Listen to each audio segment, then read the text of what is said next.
comment se déchaîner. Le Dieu de victoire se bat pour moi, pour me délivrer. Rien ne saura lui résister, rien ne pourra le faire plier. Le Dieu de victoire a pris la croix et l'a terrassé. Le Dieu de victoire est à mes côtés, sa main me soutient au cœur du danger. Je vivrai pour lui, marchant par la foi. Le Dieu de victoire habite en moi. Oh, oh, oh,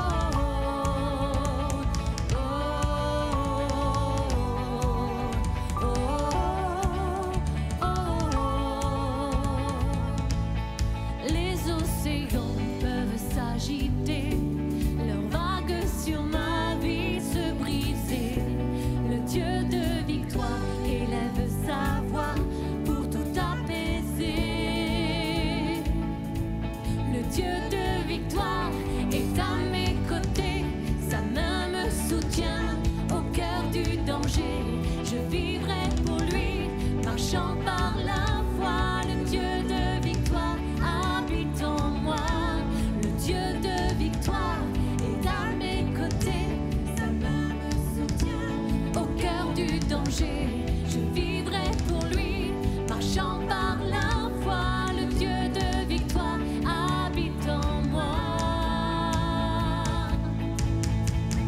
Oh, oh,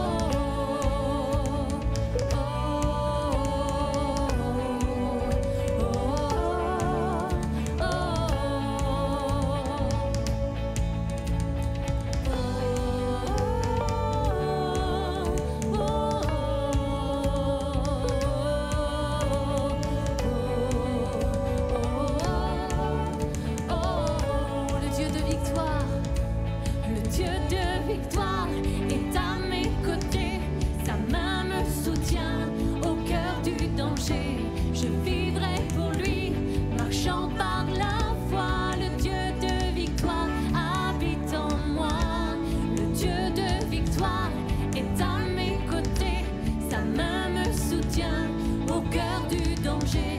Je vivrai pour lui, marchant par la foi. Le Dieu de victoire habite en moi. Oh, oh, oh, oh,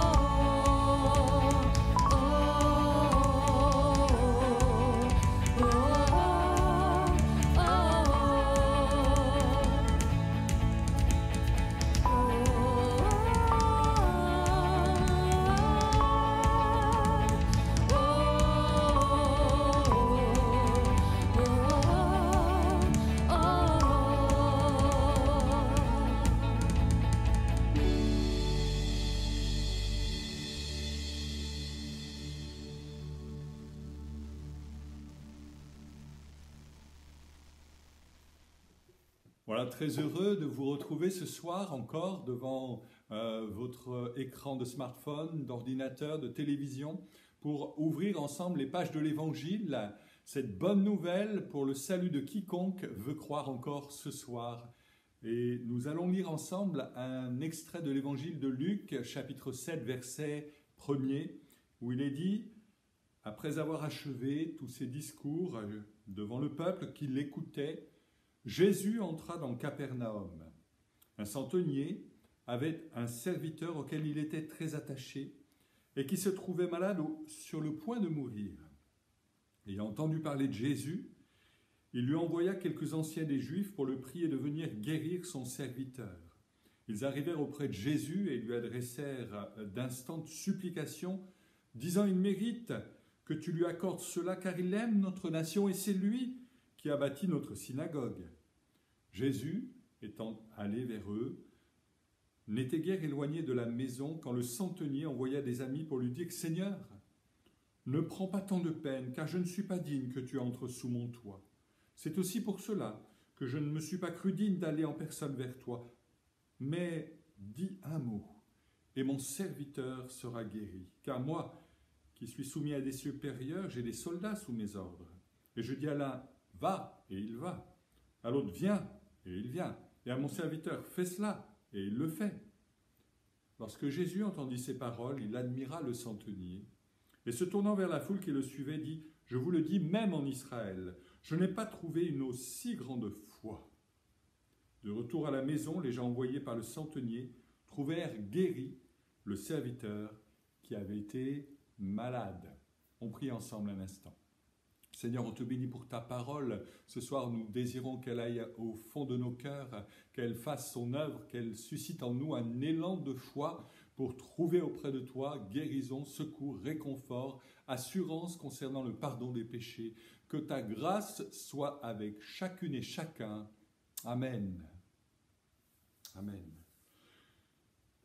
Voilà, ce récit constitue fidèlement toutes les étapes principales pour recevoir du Seigneur et une guérison et la délivrance de tel ou tel lien, de telle ou telle oppression et le salut que Dieu offre à chacun d'entre nous. Il est question d'un centenier. Le centenier était un soldat romain qui commandait une garnison d'environ 100 d'hommes, d'où le nom centenier qui explique cela.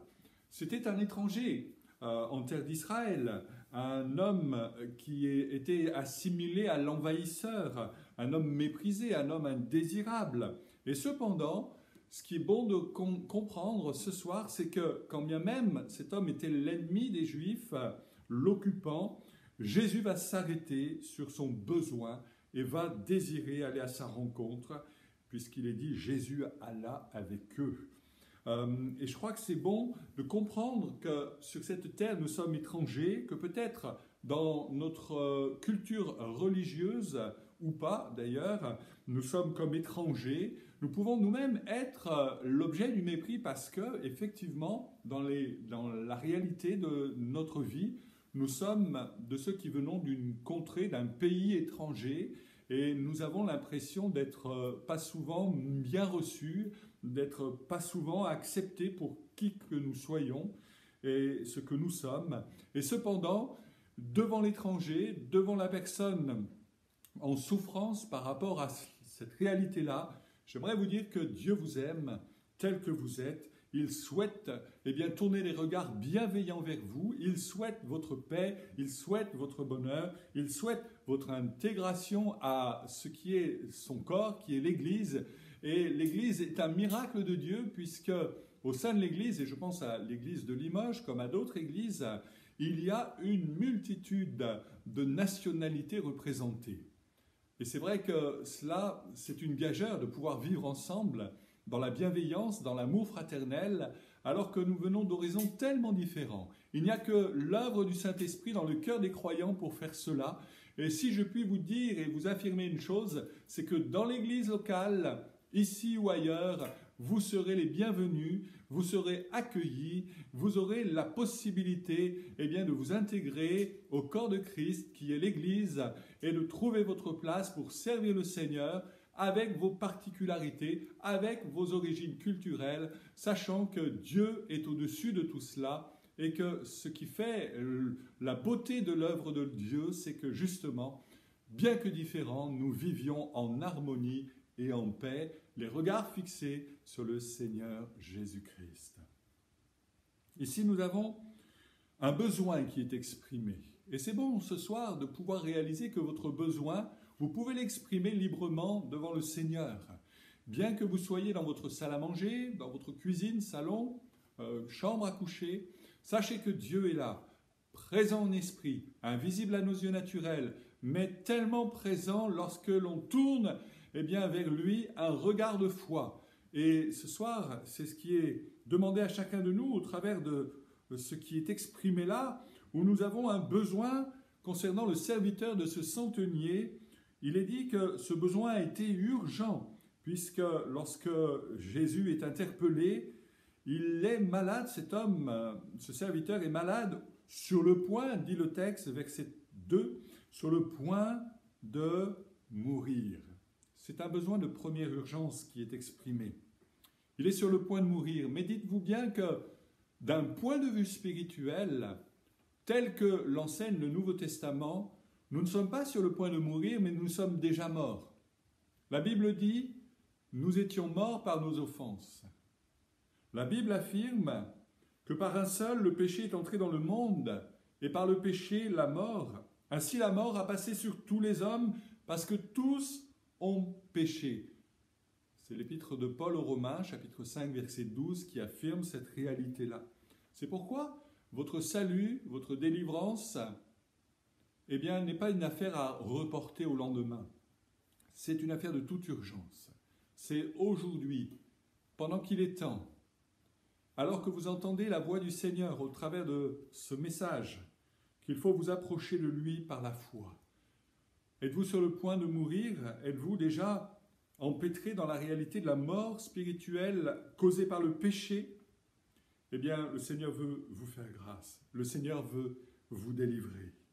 Il y a l'expression de la compassion du centenier pour son serviteur. L'amour pousse toujours à l'action. Et je voudrais m'adresser aux chrétiens en disant encore une fois que la seule motivation, le seul mobile valable pour agir en faveur de ceux qui nous environnent, de ceux qui nous entourent, de nos proches, comme de ceux qui sont un petit peu éloignés, un peu plus éloignés dans notre sphère d'intimité, c'est l'amour. L'amour sans lequel rien n'est capable d'être réalisé. Quel est notre degré de compassion vis-à-vis des âmes à secourir? Quel est notre degré de compassion par rapport à la réalité de l'ambiance de ce monde actuel? On peut se laisser chloroformer par l'actualité ambiante, morose, terriblement défaitiste, par la réalité de la haine banalisée, du mal commun à notre civilisation. Mais cependant, nous pouvons aussi prendre position comme ce centenier et dire « Je ne laisserai pas les choses évoluer de mal en pis, je veux prendre position, je veux intercéder, je veux être un homme, une femme de prière et d'action en faveur de ceux qui ont besoin du secours de Dieu, un besoin urgent de la grâce et du secours de Dieu. Voici, je me tiens devant toi, Seigneur. » Bien que ce centenier soit quelqu'un de responsable et d'autorité, il reconnaît tout à fait ses limites. Il reconnaît tout à fait qu'il est incapable, quand bien même il est chef d'une garnison de 100 hommes, il est incapable de guérir ce serviteur. Et c'est pourquoi il vient auprès du Seigneur. Et c'est pourquoi il est dit au verset 3, il entendit parler de Jésus. Il y a un besoin dans ta vie, ce besoin a nécessité de trouver réponse. Et ce besoin, c'est celui d'un sauveur, d'un libérateur.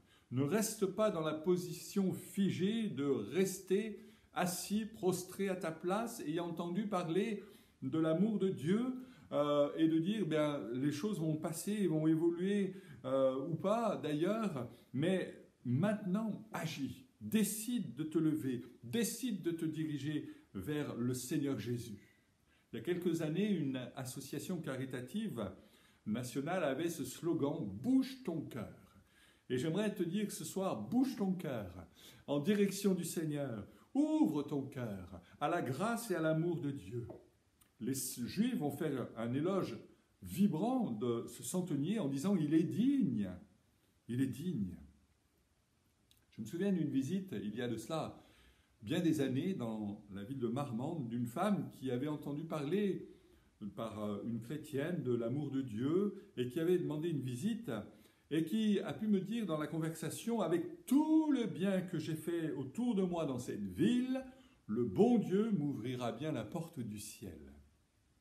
Et il a fallu que je lui explique, Bible en main, que quand bien même, et tant mieux, elle avait fait du bien durant sa vie terrestre, ce n'était pas cela qui allait favoriser l'ouverture de la porte du ciel, puisque la Bible déclare « c'est par grâce que vous êtes sauvés, par le moyen de la foi, cela ne vient pas de vous, mais c'est le don de Dieu, ce n'est pas par les œuvres, afin que personne n'en tire une gloire personnelle. » Et ça, c'est le niveau de l'Évangile pour tous les hommes, de tous les siècles et de tous les temps.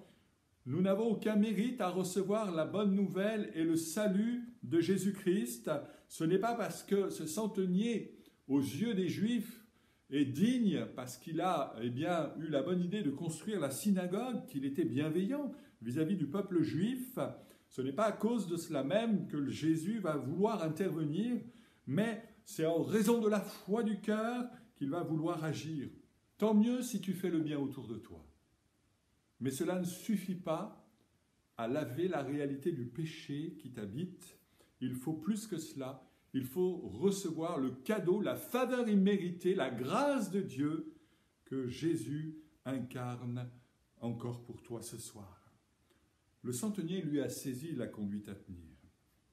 Il comprend bien lorsqu'il va dire par exemple, voici, Seigneur, ne prends pas tant de peine, je ne suis pas digne que tu entres sous mon toit, c'est pour cela que je ne me suis pas cru digne d'aller en personne vers toi.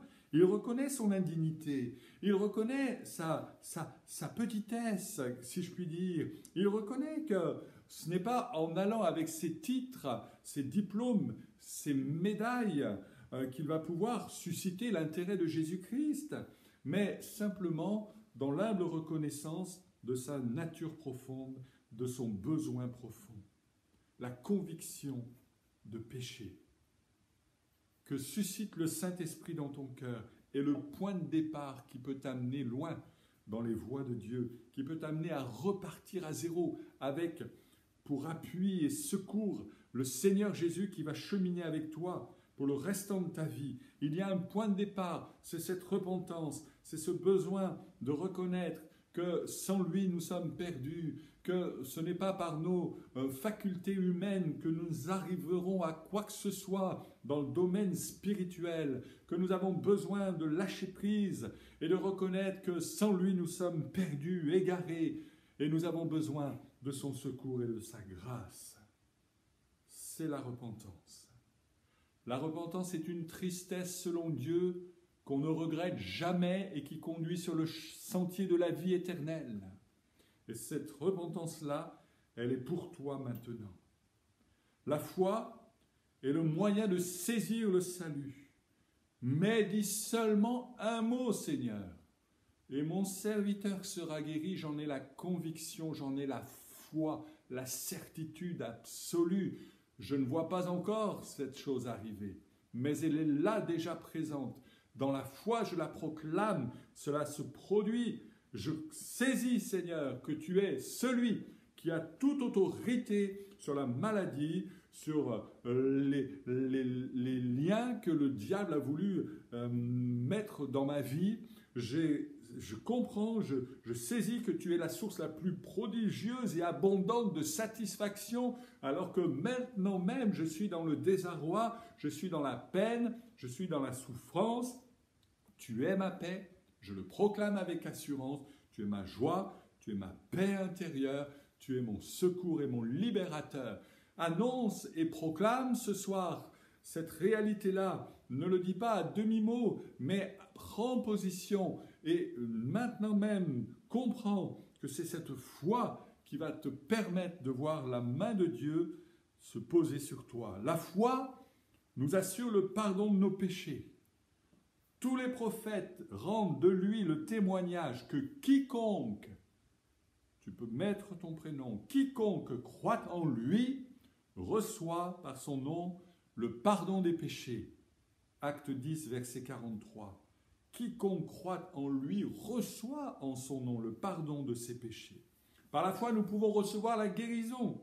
C'est par la foi en son nom et que son nom même a rendu fort cet homme que vous voyez et connaissez. C'est la foi en Jésus-Christ qui lui a donné ce complet rétablissement en présence de vous tous. Acte 3, verset 16. La foi en Jésus-Christ. Et c'est la foi qui conduit au baptême par immersion quand ils eurent cru à Philippe qui leur annonçait la bonne nouvelle du royaume de Dieu et du nom de Jésus-Christ. Hommes et femmes se firent baptisés, acte 8, verset 12. Et je crois que c'est important et essentiel que tu réalises cela. Toi qui as ajouté foi dans le nom du Seigneur pour recevoir le salut, le pardon de tes péchés, d'aller maintenant un peu plus loin dans la vie chrétienne, à commencer par l'engagement, par les eaux du baptême. Nous aurons au printemps prochain un service de baptême et nous vous invitons à prendre position. Voici, hommes et femmes, par la foi, ayant saisi la bonne nouvelle du royaume de Dieu, hommes et femmes se firent baptiser. Et c'est le chemin de l'obéissance et de la foi que d'entrer dans ces eaux du baptême et que de désirer cheminer avec le Seigneur. Alors, cette foi, vous l'avez compris, elle n'est pas à l'attention d'un saint, elle n'est pas à l'attention d'un mouvement religieux, mais elle concerne Jésus-Christ et ses paroles qui sont dignes de foi, des paroles qui créent la vie, des paroles qui donnent une assurance. Le centenier a reçu l'assurance que oui, son serviteur sera guéri à la parole de Jésus-Christ, aux mots prononcés par le Seigneur. Cette assurance ne repose pas sur une émotion passagère. Et ce soir, je ne t'invite pas à vibrer un instant, à vivre une émotion d'un moment, mais à prendre position, afin que durablement et tous les jours de ta vie, tu puisses dire, Seigneur, tu es avec moi, tu me secours, tu es présent. Son assurance ne repose pas sur la sensation particulière liée au moment, ni à une révélation mystique, mystérieuse. Non, non, non. Elle repose sur la réalité de la personne de Jésus, sur un mot prononcé par le Seigneur, par l'assurance que Jésus est toujours le même pour agir en notre faveur. Alors, ce soir, peut-être as-tu un besoin urgent, comme ce centenier dont le serviteur était sur le point de mourir. Peut-être es-tu sur le point de perdre ton emploi. Peut-être es-tu sur le point de perdre la confiance de ton conjoint. Peut-être es-tu sur le point de perdre l'assurance que tu avais jusqu'alors dans toutes tes activités parce que quelque chose est venu altérer dans ton cœur, dans ton esprit, cette paix, cette tranquillité qui était la tienne jusqu'alors. Peut-être es-tu sur le point de perdre ta santé et de mauvaises nouvelles dans ce sens viennent t'affliger. Peut-être es-tu sur le point de perdre la confiance aussi de ceux de ta fratrie, de tes enfants. Sache que le Seigneur est toujours le même. Il ne change pas. Et tu peux t'attendre à lui comme ce centenier s'est attendu à Jésus-Christ. Voici 2000 ans de cela. Mais je le répète, Jésus est le même hier, aujourd'hui, jusque dans l'éternité. Et c'est pourquoi, maintenant même, nous allons ensemble tourner les regards vers le Seigneur. Toi qui as besoin de Jésus, attache-toi à lui, attache-toi à sa parole. Et ce soir, bouge ton cœur, viens dans la présence du Seigneur. Seigneur, je te bénis pour ceux et celles qui ont entendu ce message. Merci pour ta bonne nouvelle qui retentit encore dans cette soirée. Et peut-être y a-t-il des gens qui, comme ce centenier, ont des responsabilités dans la vie ici-bas, sont peut-être cadres d'entreprise, sont peut-être dirigeants non pas d'une cohorte, d'une garnison, mais sont dirigeants d'équipes, mais qui, pour autant, dans leur cœur, ont besoin de trouver la paix et l'assurance de ton amour et le pardon de leurs péchés. Seigneur, viens et fais grâce à quiconque s'approche de toi par la foi, comme nous l'avons lu, Seigneur. C'est maintenant même, c'est le temps favorable pour tourner les regards vers toi. Alors bénis, Seigneur, et fais grâce et apporte le réconfort, la délivrance, la guérison, le salut, la libération dont ont besoin ceux qui te prient maintenant avec moi. Que ton nom soit béni. Amen. Gloire à Dieu.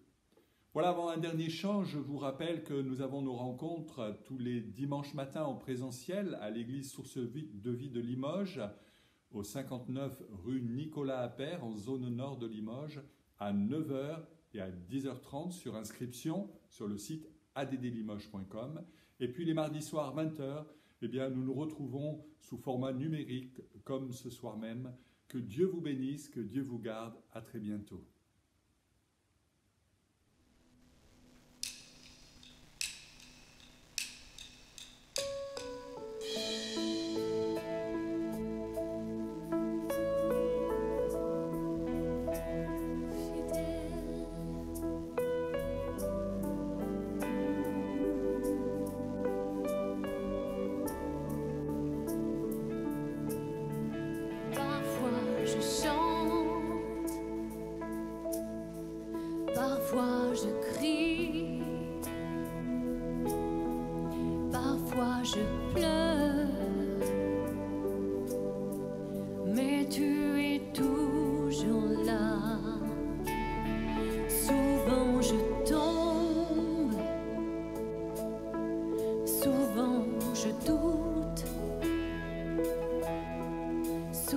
quand j'ai peur,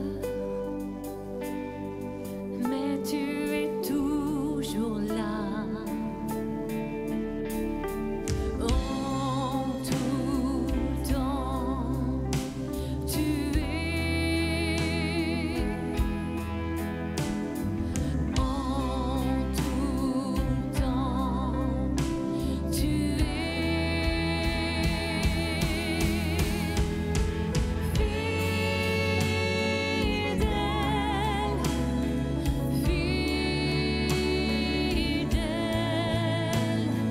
Toute ma vie, je me confierai en toi, mon Dieu.